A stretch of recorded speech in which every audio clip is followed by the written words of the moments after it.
Di setiap zaman, selalu ada orang yang memilih berjalan melawan arus. Ketika kebanyakan orang sibuk memuja bentuk luar dari agama, ada segelintir jiwa yang justru mencari makna terdalam dari setiap sujudnya. Namun anehnya, ketika seseorang terlalu dekat dengan Tuhan, justru manusia lainlah yang menjauhinya. Begitulah nasib seorang tokoh besar dari tanah Jawa, Syekh Siti Jenar. Nama beliau disebut dengan berbagai nada. Bagi sebagian, ulama yang tercerahkan. Bagi yang lain, pemberontak spiritual. Dan bagi penguasa agama di zamannya, seorang yang sesat. Tapi apakah benar beliau sesat? Atau justru beliau telah mencapai sesuatu yang terlalu tinggi untuk dipahami manusia biasa? Salah satu ajarannya yang paling misterius dikenal dengan 4 kata. Aning, Anung, Uning, Unong. 4 kata yang tampak sederhana, namun menyimpan kedalaman makna yang bahkan para ulama sufi pun berhati-hati menafsirkannya. Bagi yang belum memahami, ajaran ini terdengar seperti kesesatan. Tapi bagi yang menyelaminya dengan hati bersih, inilah puncak hakikat perjalanan ruhani manusia. Aning, Anung, Uning, Unong. Bukan sekadar rangkaian kata, tapi 4 pintu menuju Tuhan. 4 tahap kesadaran yang harus dilewati seorang hamba sebelum sampai pada keheningan sejati. Namun di tanah Jawa abad ke-15, keheningan semacam itu dianggap berbahaya karena siapapun yang mencapai kesadaran tanpa batas seringkali dianggap menentang batas-batas agama. Dan disinilah konflik itu bermula ketika kebenaran batin bertemu dengan otoritas lahiriah, ketika makna terdalam agama berbenturan dengan bentuk luar yang dijaga ketat. Maka muncullah pertanyaan besar yang masih menggema hingga hari ini. Apakah Aning, Anung, Uning, Unong benar-benar ajaran sesat? Atau justru jalan sunyi menuju Tuhan yang tak semua manusia berani menempuhnya? Mari kita selami ajaran yang membuat seorang wali dijatuhi hukuman mati, tapi namanya tetap hidup dalam doa dan misteri. Inilah perjalanan menuju keheningan, menuju makna terdalam dari Aning, Anung, Uning, Unong. Tanah Jawa pada abad ke-15. Sebuah masa di mana agama baru sedang tumbuh. Sementara akar-akar kepercayaan lama masih kuat menancap dalam jiwa masyarakatnya. Islam baru saja datang, dibawa oleh para ulama dan wali dari berbagai negeri, Arab, Persia, Gujarat, hingga Champa. Mereka datang dengan semangat dakwah dan ilmu. Namun di tanah ini, tanah yang penuh simbol, mantra, dan filosofi, ajaran baru itu tidak bisa begitu saja menyingkirkan tradisi lama. Orang Jawa kala itu hidup dalam 2 dunia, dunia lahir dan dunia batin. Di satu sisi, mereka mulai mengenal sholat dan syariat Islam. Namun di sisi lain, mereka masih menjaga hubungan batin dengan alam, leluhur, dan rasa. Bagi orang Jawa, agama bukan sekadar aturan, tapi rasa hidup itu sendiri. Mereka tidak hanya ingin mengenal Tuhan lewat hukum, tapi lewat pengalaman batin yang langsung, lewat rasa, zikir, dan keheningan. Para wali memahami hal itu. Mereka berdakwah dengan bijak, menyisipkan nilai-nilai Islam dalam kebudayaan Jawa, dalam gamelan, tembang, dan wayang. Mereka tahu Islam harus mendarah daging dalam jiwa Nusantara. Namun, di tengah keharmonisan itu, muncul satu sosok yang berbeda. Seseorang yang tidak hanya mengajarkan Islam dari sisi syariat, tetapi dari hakikat terdalamnya. Dialah Syekh Siti Jenar. Beliau bukan orang yang mengejar kedudukan atau kuasa.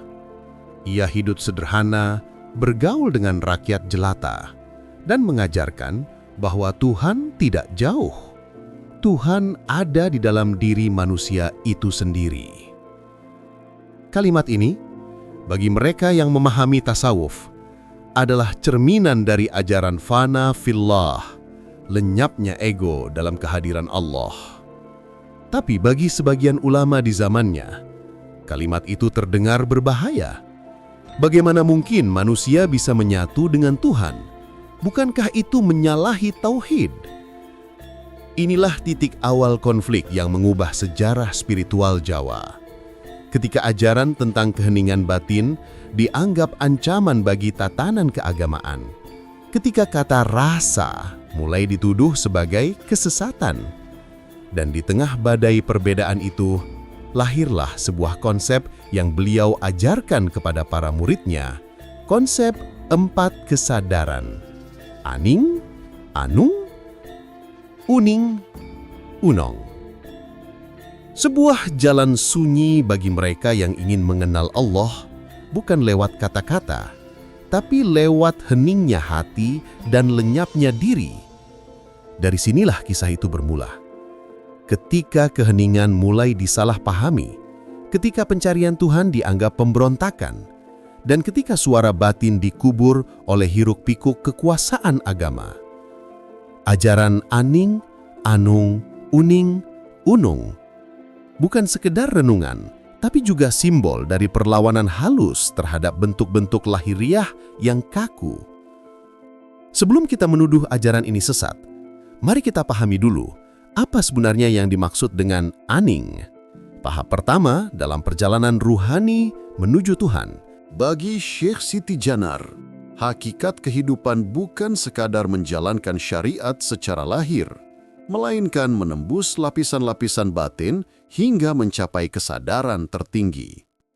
Itulah sebabnya beliau merumuskan 4 tahap perjalanan ruhani manusia, sebuah ajaran yang dikenal sebagai Aning, Anung, Uning, Unung.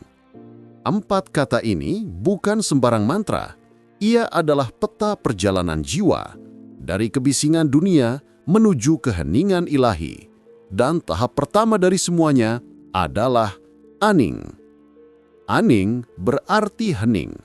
Bukan sekadar diam tanpa suara, tetapi diam yang berasal dari kesadaran terdalam.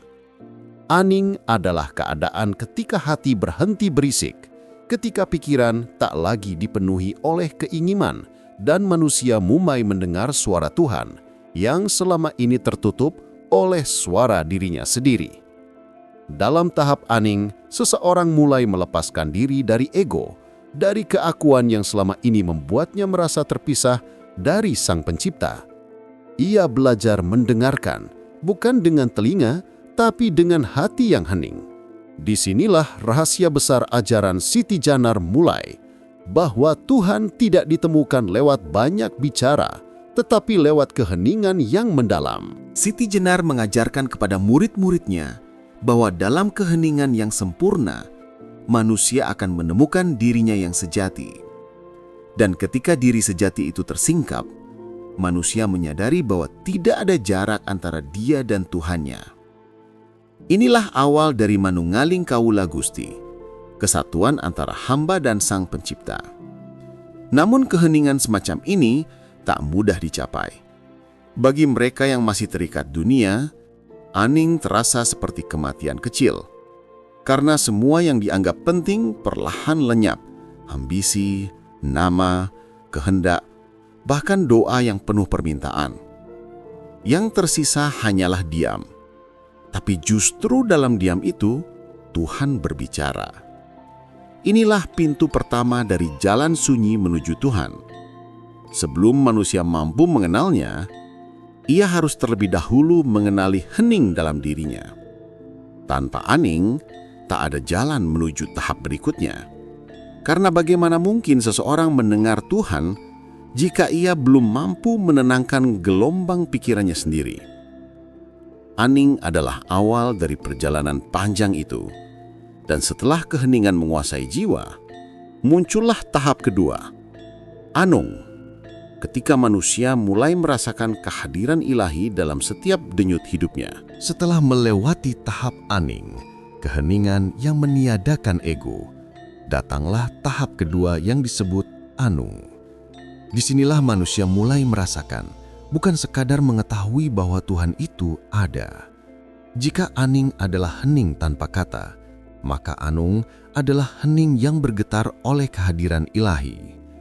Anung berasal dari akar kata yang berarti rasa halus, sebuah getaran lembut yang hanya dapat dirasakan oleh jiwa yang bersih.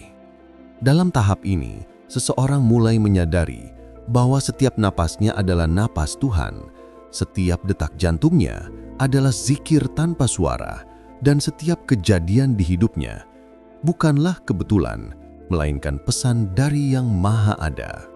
Syekh Siti Jenar mengajarkan bahwa anung adalah rasa kehadiran Tuhan dalam diri, bukan lewat penglihatan mata, bukan pula lewat suara telinga, melainkan lewat getaran batin yang menyelimuti seluruh keberadaan. Manusia yang telah mencapai anung tidak lagi melihat dunia sebagai sesuatu yang terpisah dari Tuhan, tetapi sebagai cermin di mana wajah ilahi memantul dalam setiap hal. Ketika seseorang mulai hidup dalam tahap anung, ia tidak lagi menilai segala sesuatu dengan logika semata. Ia mulai memahami bahwa ada makna di balik setiap peristiwa, bahkan pada penderitaan sekalipun, karena di balik setiap air mata ada rahmat yang sedang bekerja dalam diam, dan di balik setiap kehilangan ada kasih Tuhan yang sedang membentuk kesempurnaan diri.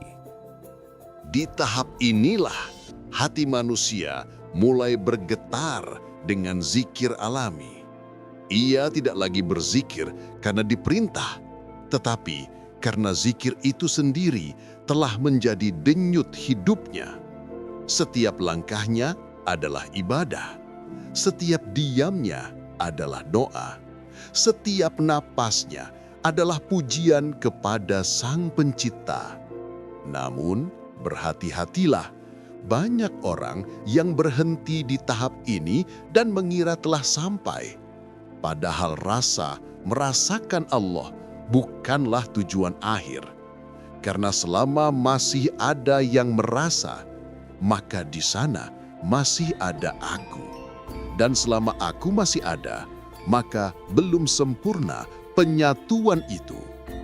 Itulah sebabnya setelah tahap anung, datang tahap yang lebih halus, lebih tinggi, dan lebih berbahaya bagi ego manusia.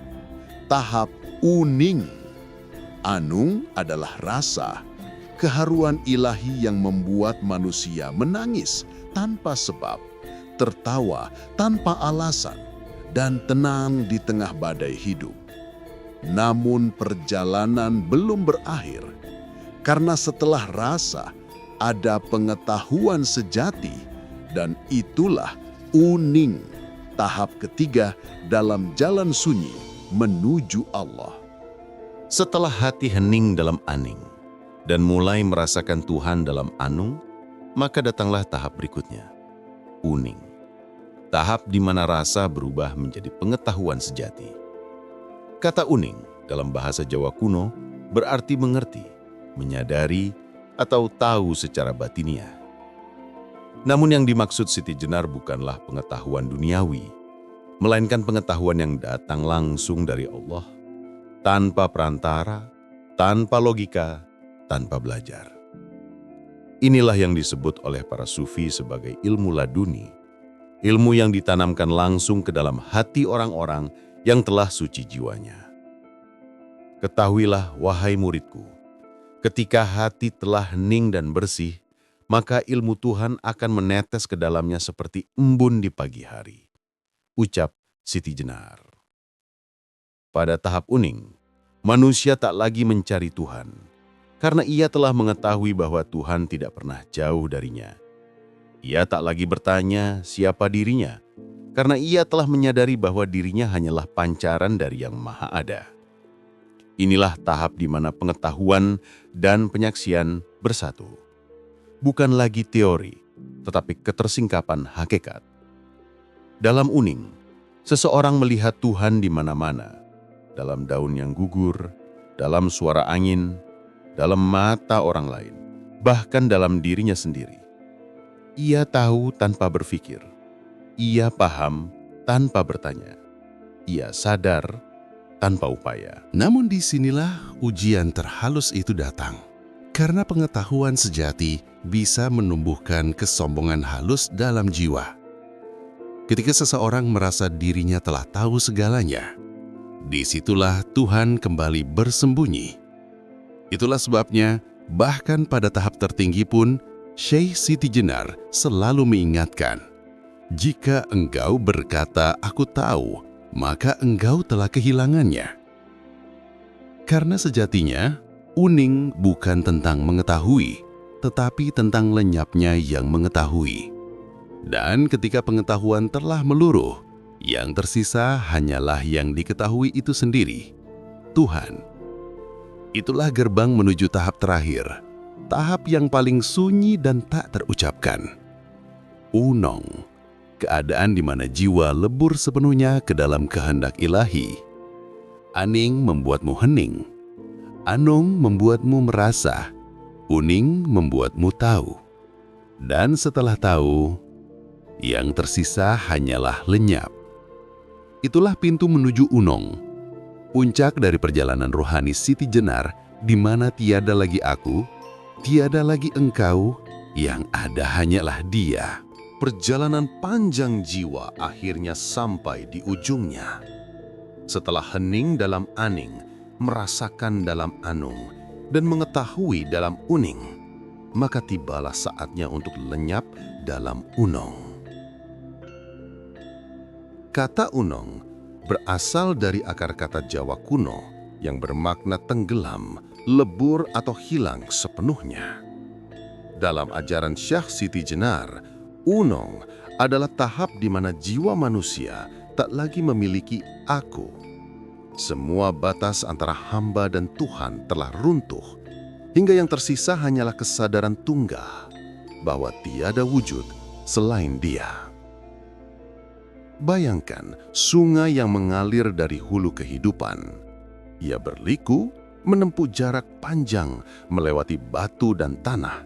Namun ketika akhirnya sampai di laut, apakah sungai itu masih bisa berkata, "Aku adalah sungai"? Tidak. Ia telah menjadi satu dengan samudra. Ia masih ada, tapi tidak lagi terpisah.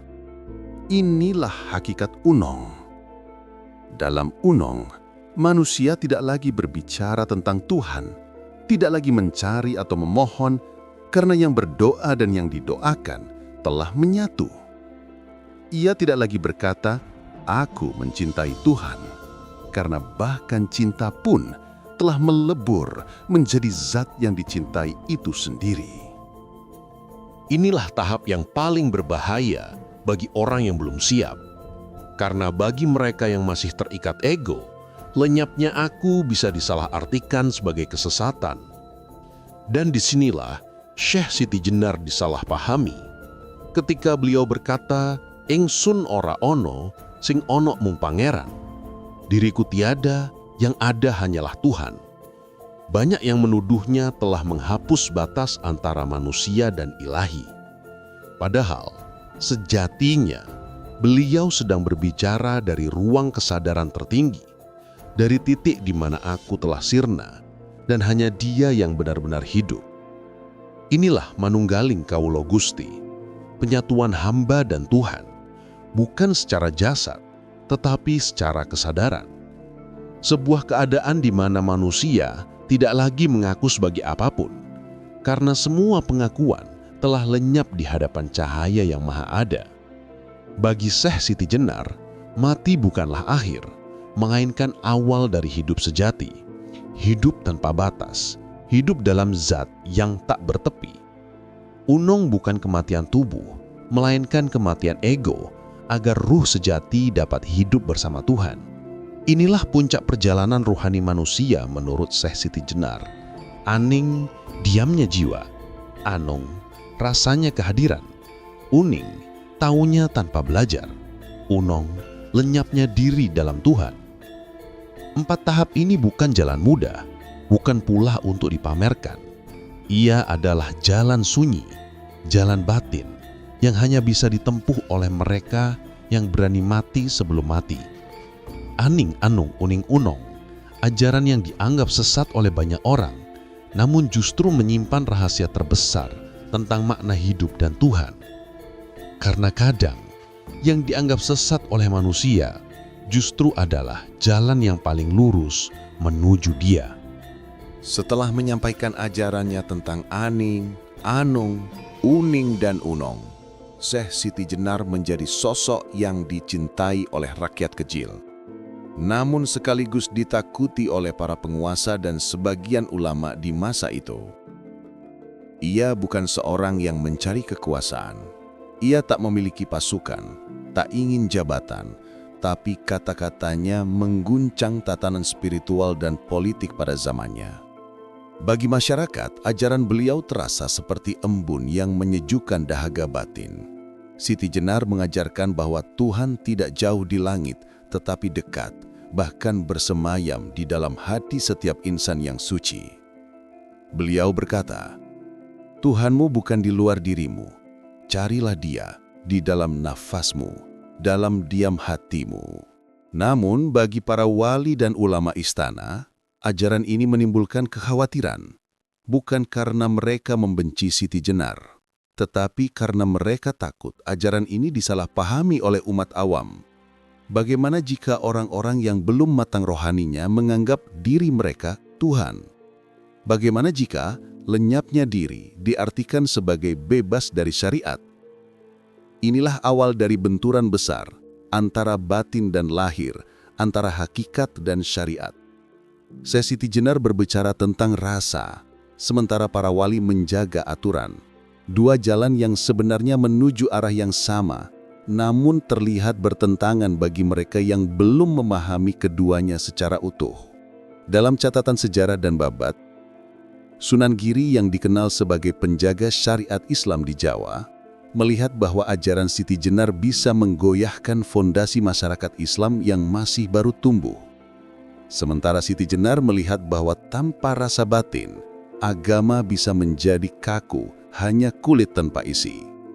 Dua pandangan yang benar, namun tidak saling memahami waktu. Akhirnya, ajaran Siti Jenar dinyatakan sesat dan dilarang. Bukan karena ia menghina agama, tetapi karena ia melampaui cara berpikir umum di zamannya. Dalam pandangan para wali, masyarakat harus terlebih dahulu mengenal syariat, baru bisa menapaki jalan hakikat. Sementara Siti Jenar mengajak langsung ke hakikat tanpa perantara, dan itulah yang dianggap berbahaya. Maka beliau pun dihukum. Namun dalam babat sebelum hukuman dijalankan, tubuh beliau telah tiada. Yang tersisa hanyalah jasad tanpa ruh. Banyak yang menafsirkan itu sebagai tanda bahwa ruh Siti Jenar telah bersatu dengan cahaya ilahi sebelum kematiannya. Ironisnya, setelah beliau tiada, ajarannya justru tidak ikut mati. Ia menyebar diam-diam melalui lisan para murid, tersembunyi dalam tembang, dalam serat, dalam doa-doa orang Jawa. Nama Siti Jenar memang dihapus dari kitab-kitab resmi, tapi ajarannya hidup di dalam hati mereka yang mencari kebenaran dengan jujur. Begitulah sejarah berjalan. Kadang kebenaran yang terlalu tinggi tidak bisa diterima oleh zamannya sendiri. Siti Jenar tidak memberontak dengan pedang, tapi dengan pencerahan. Dan itulah mengapa beliau menjadi legenda. Seorang yang dianggap sesat oleh manusia, namun mungkin justru dicintai oleh Tuhan. Aning, Anung, Uning, Unong. 4 kata sederhana, namun menyimpan samudra makna yang dalam. Dari Aning, heningnya hati, menuju Anung, rasa menyatu. Berlanjut ke Uning, sadar akan kehadiran ilahi. Dan berakhir pada Unong, lenyapnya ego, sampai hanya Tuhan yang tersisa. Itulah inti dari ajaran Syekh Siti Jenar. Sebuah perjalanan batin menuju Tuhan, bukan melalui banyak kata, melainkan melalui diam yang bermakna. Namun jalan sunyi ini tak mudah. Ia bukan jalan orang yang ingin terlihat suci, melainkan jalan mereka yang berani menelanjangi dirinya di hadapan Tuhan. Siti Jenar pernah berkata, "Barang siapa mengenal dirinya, maka ia mengenal Tuhannya. sebuah kalimat yang menggema hingga hari ini, mengajak manusia untuk berhenti mencari Tuhan di luar dan mulai menemukannya di dalam diri yang paling sunyi. Mungkin inilah pesan sejati dari Siti Jenar, bahwa syariat adalah pintu dan hakikat adalah ruang dalamnya.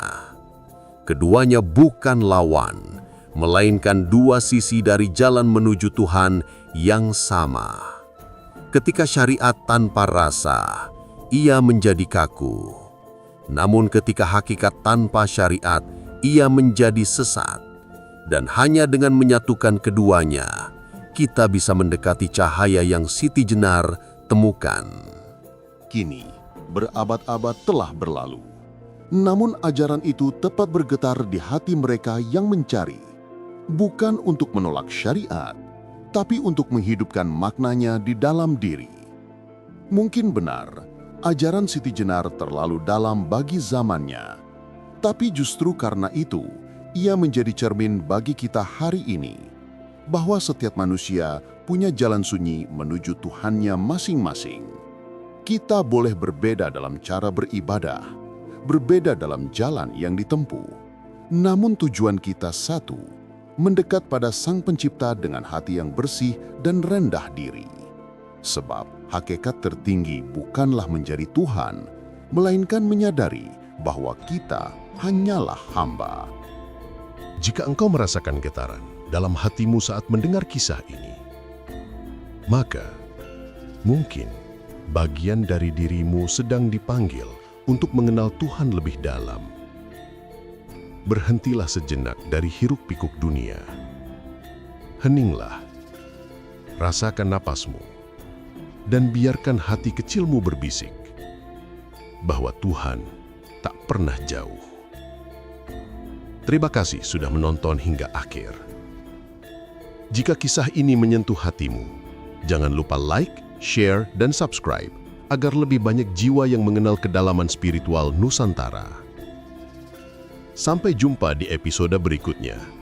Semoga cahaya ilmu dan hening hati selalu menyertaimu.